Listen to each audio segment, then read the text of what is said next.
Ya ayyuhalladhina amanu kunu ansarallah.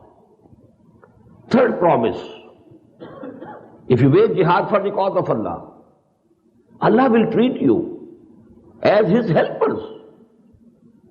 O you who believe, become helpers of Allah. This is the highest position which a human being can aspire. That Allah subhanahu wa ta'ala, the creator, the benefactor, the provider, the sustainer, He regards some human being as His helper. Kunu ansar Allah. Kama qala Isa ibn Maryam. As Jesus, son of Mary, said, Lil Hawariyin, to His disciples, close disciples, Man ansari ilallah.